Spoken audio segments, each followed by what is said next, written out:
Hello students, good morning. Once again I welcome to you in the today's science class. Beta, as you know, last time we studied about the food preservation. अब इसमें कल जो हमने बताया उसको थोड़ा सा एक बार रिपीट कर रहे हैं हम कि कोई भी फूड आइटम होता है तो उसकी एक नेचर होती है कि पर्टिकुलर टाइम के बाद उसके चारों तरफ माइक्रो ऑर्गेनिज्म होने की वजह से उसमें वो स्पॉइल होने की कंडीशन होती है, मतलब कभी भी वो खराब हो सकता है। बट हम चाहते हैं कि जो भी फूड आइटम है वो ज़्यादा से ज़्यादा टाइम तक हम उसको कंज्यूम कर सकें। तो ध्यान रखना, इसमें फर्स्ट नंबर हम बात बता रहे हैं आपको, दैट इज दो बातें आपने देखी होगी। फूड आइटम जो भी हम कोई खरीदते हैं तो उस या हम घर पे बनाते हैं तो उसका एक टाइमिंग होता है। एक तो होता है मैन्युफैक्चरिंग टाइम जिसको हम एमएफडी बोलते हैं। तो लास्ट टाइम हमने बताया था एक होता है डेट ऑफ एक्सपायरी। तो मतलब कि फूड आइटम चाहे मार्केट से परचेज करें या घर पे बनाएं, उसका अपने को पता होता है कि कितने टाइम में कब तक के इसका जो न्यूट्रिएंट्स है वो स्पॉइल हो जाएंगे, तो उसके पहले उसको कंज्यूम करना पड़ता है।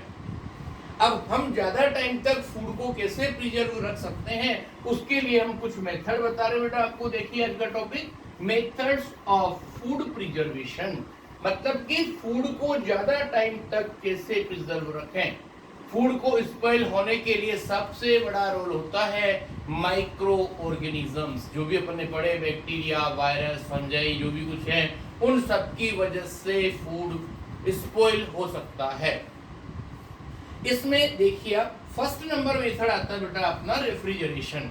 रेफ्रिजरेशन मींस यू नो, आपने नाम सुना होगा, एक इलेक्ट्रिकल डिवाइस होता है उसको हम रेफ्रिजरेटर बोलते हैं। उस रेफ्रिजरेटर का जो मीन्स है वो रेफ्रिजरेशन से है। उसमें जो भी फूड आइटम रखते हैं आप, वो लो टेम्परेचर होने की वजह से, आपको पता है फ्रिज के अंदर जिसको आप बोलते हैं फ्रिज या रेफ्रिजरेटर, तो रेफ्रिजरेटर एक्चुअली एक ऐसा डिवाइस होता है जिसमें लो टेम्परेचर होता है। और जब बहुत लो टेम्परेचर होता है तो वहां पर माइक्रो ऑर्गेनिज्म रिप्रोड्यूस नहीं हो सकते बहुत फास्टली और अपना फूड स्पॉइल होने से बच जाता है। इतनी बात समझ में आ गई। देखो फ्रिज और रेफ्रिजरेटर में कंफ्यूजन होता है। फ्रीज मतलब वो फ्रीज एक प्रोसेस होता है, आपको पता है आइस फ्रीज हो जाती है या हम फ्रीज हो जाते हैं, उसके अंदर एक पर्टिकुलर चेंबर होता है उसको फ्रीजर बोलते हैं, और पूरा जो डिवाइस होता है उसको रेफ्रिजरेटर बोलते हैं, और उसमें जो प्रोसेस होता है उसका नेम होता है रेफ्रिजरेशन। तो इसमें कौन कौन से फूड आइटम्स होते हैं? सिंपल मेथड है, किसी भी फूड आइटम को रेफ्रिजरेटर में आप रखिए, वहां पर और अपने सराउंडिंग से लो टेम्परेचर आपको मिलेगा और आपका फूड उसमें स्पॉइल नहीं होगा, सेफ रहेगा। उसके बाद सेकंड मेथड आता है बाय कॉमन सॉल्ट। अब देखो यहाँ पर कुछ ऐसे फूड आइटम्स होते हैं, उनके अंदर हम क्या करते हैं बेटा, कॉमन सॉल्ट ऐड कर देते हैं। आपने कभी देखा हो तो मार्केट से जो पिकल्स, अचार वगैरह लाते हैं या घर पे भी कुछ चीज हम ऐड करते हैं, तो उसमें अगर सॉल्ट है ना, तो सॉल्ट क्या करेगा, that is remove the salt, remove water molecules, remove water molecules. मतलब कहने का क्या हुआ कि कोई भी चीज स्पॉइल कब होगी, due to the presence of micro organisms. और माइक्रो ऑर्गेनिजम्स कब डेवलप होंगे, वेन एवर मॉइस्चर और वाटर मॉलिक्यूल प्रेजेंट। लेकिन जब आप मॉइस्चर या वाटर मॉलिक्यूल को ही रिमूव कर देंगे तो उसमें उसके स्पॉइल होने के चांसेस कम हो जाते हैं। अगला नंबर देखना बेटा बाय शुगर। तो ये देखो पिकल्स वगैरह होते हैं, कुछ और होते हैं, तो उनमें हम क्या करते हैं, सॉल्ट को ऐड करते हैं ना, उसके पीछे वजह ये होती है। और आपको पता है सॉल्ट रिच फूड जब आप यूज करते हैं उसके बाद आपको थ्रस्ट की फीलिंग होती है, तो अपनी बॉडी के अंदर भी हम जब वाटर ड्रिंक करते हैं तब अंदर का जो फूड आइटम होते हैं वो धीरे धीरे डाइजेस्ट होते हैं।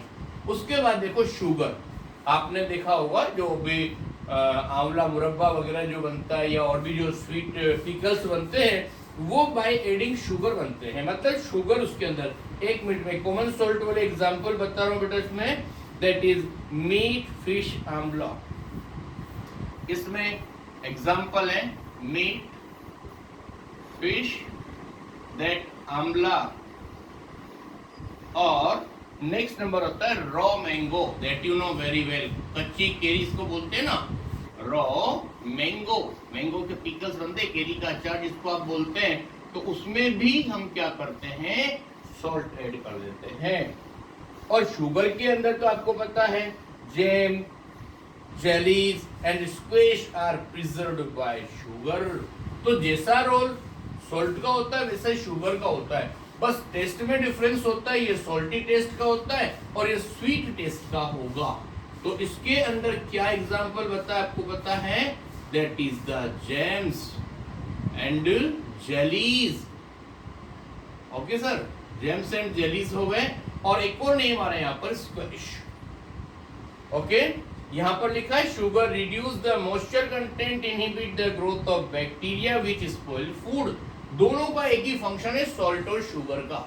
दोनों मॉइस्चर को कम करते हैं, ग्रोथ ऑफ बैक्टीरिया और माइक्रो ऑर्गेनिज्म कम करते हैं, जिससे अपना फूड लॉन्ग टाइम तक सेफ होता है। नेक्स्ट नंबर देखो बेटा, point 4, preservation by oil and vinegar. ध्यान से देखना क्या लिखा है यहाँ पर, oil and vinegar make the environment inhibit for bacteria. मतलब देखो ऑयल और विनेगर, विनेगर सिरका होता है बेटा, तो वो जब अपने फ्रूट्स और वेजिटेबल्स वगैरह में डाला जाता है, लिक्विड वगैरह में, तो उसमें क्या होता है, ग्रोथ ऑफ बैक्टीरिया को कंट्रोल करते हैं। ऑयल तो आपको पता है वो वाटर कंटेंट्स या माइक्रोब्स को अंदर जाने नहीं देगा जब तक उसके ऊपर टॉप लेवल तक ऑयल है। और विनेगर एक सोर सब्सटेंस होता है, सिरका बोलते हैं उसको, और वो एसिडिक एनवायरनमेंट डेवलप करता है। इसमें कुछ नेम आ रहे हैं, वेजिटेबल, फ्रूट, फिश। ध्यान से देखना, that is vegetables, fruits, fishes etcetera, ये इसके अंदर आता है। नेक्स्ट नंबर आता है बेटा boiling. Boiling food item kill the microbe present in them. इसका बेस्ट एग्जांपल होता है बेटा मिल्क एंड वाटर। ध्यान से देखिए, आप वाटर को बॉईल करो, मिल्क को बॉईल करो, तो उसके अंदर या सराउंडिंग में जितने भी हार्मफुल या इन्फेक्टेड करने वाले जो बैक्टीरिया वगैरह होते हैं वो सब खत्म हो जाते हैं।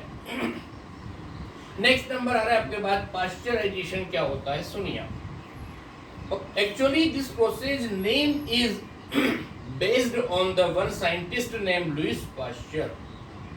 उन्होंने डिस्कवर किया था, और उन्होंने क्या कहा कि मिल्क को अगर हम 70 डिग्री तक हम गर्म करें, और वो भी कितने टाइम के लिए, 15 to 30 सेकेंड, और फिर उसको हम कूल होने के लिए, डाउन होने के लिए हम अलाउड कर दें and store, then our milk is safe. मतलब सपोज बाई चांस आपके पास रेफ्रिजरेटर वगैरह नहीं है, आप मिल्क को कैसे सेफ रखेंगे, तो उसको एक दिन के अंदर कम से कम 2 टाइम्स या 3 टाइम्स अकॉर्डिंग टू सीजन उसको बॉईल किया जाता है। बॉईल होने के वजह से क्या होता है बेटा, हाई टेम्परेचर, और हाई टेम्परेचर में भी माइक्रोब्स अच्छे से डेवलप नहीं होते हैं, उनका रिप्रोडक्शन नहीं होगा, और आपका मिल्क स्पॉइल होने से बच जाएगा। अगला देखो बेटा, next number, that is Canning. Canning क्या होता है, cooked and sterilised food is canned airtight container. आपने देखा होगा मार्केट में कोई टिन के अंदर, कैन के अंदर फूड पैक होके आते हैं, और उसमें एक ही बात लिखी होती है, consumed it after opening the within the 30 days. मतलब आप जो भी फूड आइटम आप ओपन कर रहे हैं, कैंड फूड, उसको 30 डेज से पहले कंज्यूम करना जरूरी होता है, खुलने के बाद। अगर वो खोला नहीं है आपने तब तो कोई दिक्कत नहीं, सेफ है। पर होता क्या है, जब किसी भी फूड आइटम को टिन या कैन के अंदर पैक किया जाता है, तो पहले उसको हॉट वाटर से स्टेरलाइज्ड किया जाता है, जिससे सारे बैक्टीरिया, माइक्रोब्स खत्म हो जाते हैं। प्लस जब उसको पैक करते हैं तो एयर टाइट रखते हैं, प्रेजेंस ऑफ एयर नहीं होती है, ऑक्सीजन नहीं होती है, तो इन दोनों कंडीशंस में फूड को मतलब सेफ रखा जा सकता है। इसके अंदर नेम्स आ रहे हैं बेटा, जेम्स एंड वेजिटेबल्स। यहाँ पर 2 नेम्स आ रहे हैं, that is the James and vegetables. Okay, उसके बाद देखो बेटा, केमिकल प्रिजर्वेटिव्स क्या होते हैं। इसमें आपको पता है किसी भी फूड आइटम के अंदर माइक्रो ऑर्गेनिजम्स की ग्रोथ को चेक करने के लिए जो केमिकल्स काम में लिए जाते हैं उसको बोलते हैं हम केमिकल प्रिजर्वेटिव्स, ठीक है। और ये केमिकल प्रिजर्वेटिव्स क्या करते हैं बेटा, ये एंटीऑक्सीडेंट होते हैं।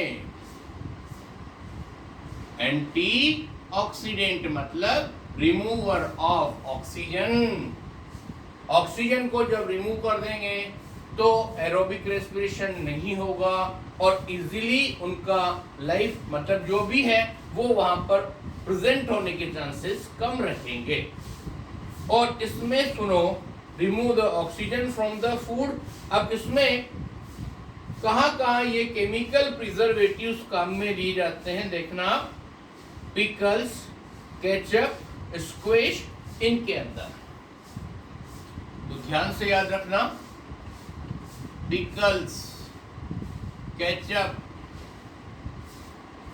और स्क्वैश, दैट इज स्क्वैशेस, इन सबको सेफ रखने के लिए केमिकल प्रिजर्वेटिव्स काम में लिए जाते हैं।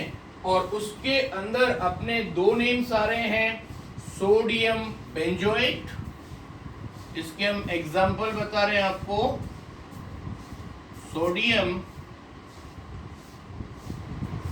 Benzoate, that is sodium benzoate,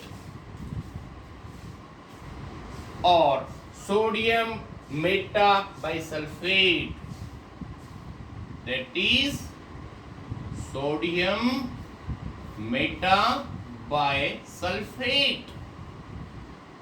ये बात रही बेटा अपनी इसके बारे में, फूड प्रिजर्वेशन के बारे में। और अपना अब नेक्स्ट टॉपिक आ रहा है अबाउट द नाइट्रोजन साइकिल। मेरी बात सुनना बेटा, एटमॉस्फेयर के अंदर जो भी नाइट्रोजन है वो आपको पता है दैट इज द 78%। इस टॉपिक को रिमूव कर रहा हूं मैं, अगला हेडिंग डाल रहा हूं नाइट्रोजन साइकिल। ध्यान से देखना नाइट्रोजन साइकिल में क्या है। मतलब नाइट्रोजन जो होती है ना वो गैस से सॉलिड और सॉलिड से वापस गैस में कन्वर्ट होने का जो सिस्टम होता है ना उसको हम बोलते हैं nitrogen cycle. Please look sir, what is the means of nitrogen cycle. Her gases का एक सिस्टमेटिक फ्लो होता है एनवायरनमेंट के अंदर, उसको नाइट्रोजन साइकिल बोलते हैं। आपको पता है नाइट्रोजन जो होती है वो 78% होती है एनवायरनमेंट में। Nitrogen is important constituent for various biomolecules. मतलब अपने जो बायोमोलिक्यूल समझ रहे ना, मतलब जो लिविंग बॉडीज के अंदर जो केमिकल्स होते हैं उनको हम बायोमोलिक्यूल्स बोलते हैं। और इसके अंदर कुछ नेम आ रहे हैं आपके पास, that is the protein, chlorophyll, yes protein, chlorophyll, और इसके बाद टू नेम्स हैं आपके पास और, that is the nucleic acid and vitamins. Vitamins, nucleic acid. तो ये जितने भी नेम्स हमने बताए ना, ये सब किसी न किसी लिविंग बॉडीज के अंदर अवेलेबल होते हैं और इनमें नाइट्रोजन की प्रेजेंस जरूर होती है। तो नाइट्रोजन जो है ना उसको हम एटमॉस्फेयर से लिविंग बॉडी के अंदर और लिविंग बॉडी से एटमॉस्फेयर में कैसे साइक्लिंग करती है उसके बारे में हम बात करेंगे। लेकिन आज के लिए एक लास्ट बात बता रहा हूं मैं आपको, नाइट्रोजन साइकिल किसको बोलते हैं। एक ऐसा साइक्लिक वे जिसमें सर्कुलेशन ऑफ नाइट्रोजन होता है from living body to non living components in the biosphere and it is known as the nitrogen cycle. बेटा नेक्स्ट टाइम हम आपको बताएंगे what are the steps of nitrogen cycle. Okay, thank you very much.